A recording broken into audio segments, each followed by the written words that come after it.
Ang nakakainit ng ulo rito ay itong MMDA. Itong MMDA, pag nagpatawag pa ng hearing in legislation, ito'y mapipirito, yung piritong sunog. Kasi nga, ayaw nilang mag-provide ng CCTV footage. Very uncooperative itong MMDA. Parang meron silang tinatago, parang meron silang pinagtatakpan. Why? Kung napapansin nyo, ilang beses nang may nakatakas dyan sa bus lane. Hinahabol ng mga nagbabantay sa bus lane, SAIC, LTO, Coast Guard. In fact, makikita natin, dinidipahan pa yan ng mga traffic enforcement people doon, nagbabantay sa bus lane, nakatakas.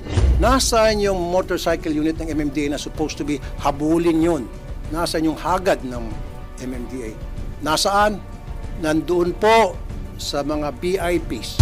Ang MMDA motorcycle unit, dapat yan ginagamit sa pagpapatrolya sa traffic, paghahabol sa traffic violators, hindi pag-escort ng mga VIPs, hindi pagsama o pag-escort sa mga patay, sa mga funerals. At yan po ang nangyari ngayon, and you guys know this. And that has to stop. Isa pa, itong MMDA, may budget naman sila para sa mga traffic enforcers, para sa mga coat bota.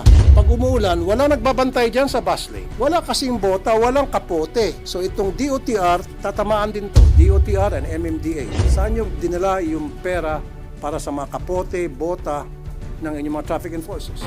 Bilang committee chair ng Senate Committee on Public Service, siguro yan isa sa imbestigahan ko kung paano ba maging sistema sa pag-issue ng protocol plates. Kasi naabuso na Yung DOTR mapapagalitan ko rito dahil I told them that meron dapat mga maliliwanag na signages, tapos yung mga reflector na para masabi sa mga tao ahead of time na you are about to enter the bus lane. And take note, billions po ang binudget sa bus lane na yan.